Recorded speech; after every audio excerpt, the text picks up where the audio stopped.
Bismillahirrahmanirrahim. Assalamualaikum warahmatullahi wabarakatuh. Hamdan wa syukran lillah, amma ba'd. Puji syukur kehadirat Allah Subhanahu wa taala yang mana masih memberikan kita nikmat, yaitu nikmat kesehatan serta nikmat iman, sehingga kita bisa masih merasakan yaitu nikmat dunia serta nikmat iman. Tak lupa salawat beriringkan salam kita hadiahkan kepada junjungan baginda Nabi Yuka Habibullah baginda Rasulullah sallallahu alaihi wasallam. Semoga dengan kita berbanyak salawat, insyaallah kita adalah umat akhir zaman yang kelak mendapatkan syafaat baginda Rasulullah sallallahu alaihi wasallam. Allahumma sholli wa sallim mubarik alaihi. Yang saya hormati ayahandaku, ibundaku, wahai ustadz, ulama, para habaib, semoga kita semua selalu dalam lindungan Allah Subhanahu wa taala, dan semoga kita semua selalu diberikan keberkahan umur, dan semoga kita semua adalah umat akhir zaman yang terpilih, yaitu sebagai umat yang mendapatkan syafaat baginda Rasulullah sallallahu alaihi wasallam. Amin amin ya rabbal alamin. Baik sahabat-sahabat para subscriber ya. Baik yang saya hormati yaitu dari guru besar, yaitu guru besar Pasukan Cahaya, yaitu Bos Wafan yang saya hormati. Jadi sebelumnya saya mohon maaf kepada Kang Mas Bos Wafan. Jadi begini Kang Mas Bos Wafan ya. Saya tahu dari segi pengalaman Bos Wafan itu kalau dibilang pengalamannya sangat banyak sekali, terkhusus itu di dunia yang namanya pemberantasan dukun, kan seperti itu. Lalu dari segi keilmuan saya akui gitu kan, Bos Wafan itu memiliki keilmuan itu yang sangat tinggi dan memiliki pengalaman keilmuan yang sangat tinggi gitu. Dibandingkan dengan saya, kalau dibilang saya hanyalah manusia biasa yang tidak punya apa-apa. Namun begini, sekali lagi saya ingin mohon maaf pada Kang Mas Bos Wafan yang terhormat. Salam hormatku dan salam sayangku pada Kang Mas Bos Wafan. Jadi begini Kang Mas Bos Wafan, saya sangat kalau dibilang sangat menghormati Bos Wafan gitu kan. Yang pertama dari segi pengalaman, lalu yang kedua dari segi usia gitu. Karena kalau dibilang usia saya sangat jauh di bawah dari Bos Wafan begitu. Namun saya ingin menegaskan kembali gitu Bos Wafan, bahwasannya tidak ada sedikit pun saya niat untuk menantang gitu. Namun begini, di video saya yang kemarin, saya bukan bermaksud untuk mengusik gitu. Namun saya hanya ingin berkomentar saja gitu. Soalnya begini, Bos Wafan yang terhormat, di kolom komentar Bos Wafan itu kan tidak terbuka. Nah, makanya saya buat di situ video gitu. Untuk kalau dibilang ini pendapat saya mengenai Bos Wafan gitu. Namun intinya saya tidak ada bermaksud untuk menantang gitu. Karena gini, Bos Wafan yang terhormat, karena saya kalau dibilang kan masih tahap dimana saya ingin menjadi lebih baik, itu tahap awal, atau tahap dimana saya masih orang awam, masih bodoh akan ilmu itu kan. Jadi menurut saya itu ya tidak mungkin gitu kalau saya berani menantang Kang Mas Bos Wafan gitu, karena dari segi kemampuan dan pengalaman ya pasti saya sangat jauh di bawah Kang Mas Bos Wafan. Namun pada dasarnya dan pada dasar intinya, sedikit pun saya tidak pernah itu untuk berani untuk menantang gitu. Namun saya hanya ingin berkomentar saja gitu. Tapi tergantung Bos Wafan lagi menanggapinya seperti apa. Mungkin saya mohon maaf kalau misalkan komentar saya itu sangat menyakiti gitu kan, atau komentar saya sangat pedas atau gimana gitu. Jadi begini Bos Wafan, seperti di video saya sebelumnya, bahwasannya gini, maksud saya seperti ini gitu. Yang saya takutkan gitu, ada orang lain yaitu berusaha belajar hanya dari media Google atau dari media sosial apapun itu bentuknya gitu, tanpa ada bimbingan seorang guru gitu. Jadi saya takut ada orang yang berbuat seperti itu gitu.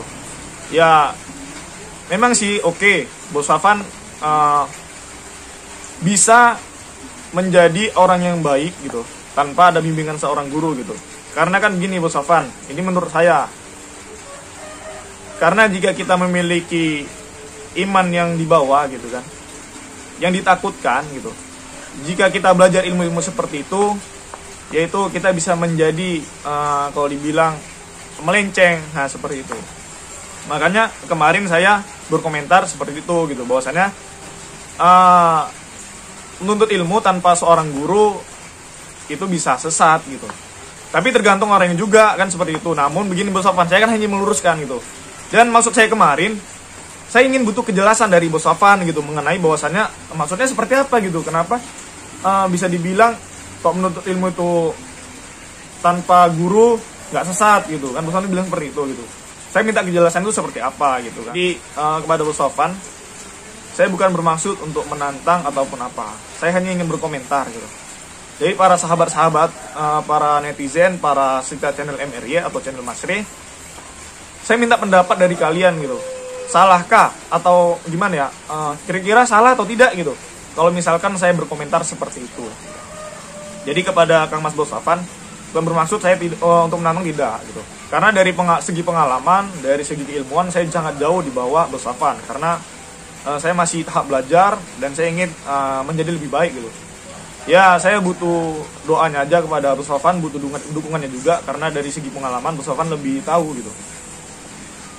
Salam hormatku kepada Bos Sofwan, insya Allah ya, kalau misalkan ada murah rezeki ya, ada waktu, insya Allah saya akan bersilaturahmi ke sana, insya Allah ya. Jadi mohon doa saja kepada sahabat para netizen. Jadi intinya saya tidak bermaksud untuk menantang atau apa, tidak bermaksud itu, saya hanya berkomentar kan. Karena pada dasarnya sosial media ini, jika ada hal yang menurut kita itu tidak cocok, kita bisa berkomentar kan, seperti itu. Namun kenapa saya buat itu dari video ini, dari YouTube? Karena di kolom komentar Bos Sofwan itu ditutup gitu, jadi saya tidak bisa berkomentar. Jadi sekali lagi kepada Bos Sofwan, semoga Bos Sofwan bisa terus berjalan, yaitu sesuai niat Bos Sofwan awal. Ya Allahu alam, kebaikan seseorang tidak bisa dinilai dengan mata manusia gitu kan. Jadi ya yang saya tahu dari Bos Sofwan, sikap Bos Sofwan, yang namanya seorang guru pasti memiliki kebaikan kan, seperti itu. Namun kemarin yang saya tidak cocok itunya aja gitu, masalah itunya aja gitu. Jadi saya tidak ada bermaksud sedikit pun untuk menantang gitu, tidak ada sedikit pun. Saya hanya berkomentar saja gitu.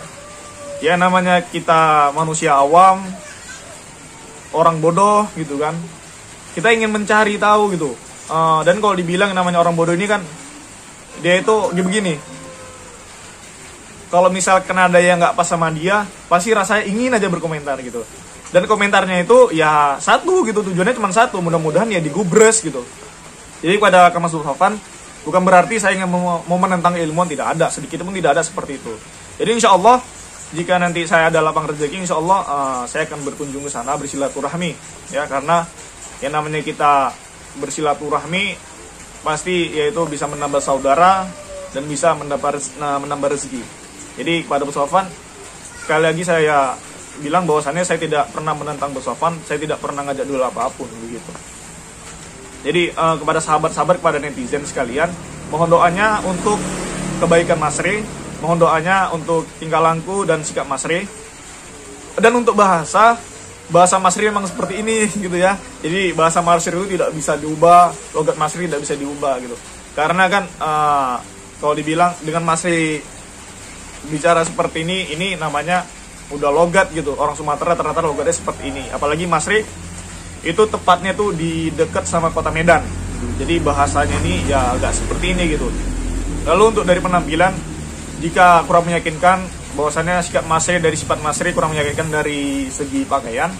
Karena ini niat awal Masri berpakaian seperti ini untuk memotivasi pemuda-pemuda yang ada di luar sana supaya bisa berperilaku yang lebih baik gitu. Karena kalau saya berpakaian seperti ini, saya lebih bisa gampang berbaur dengan pemuda-pemuda yang sebaya saya gitu.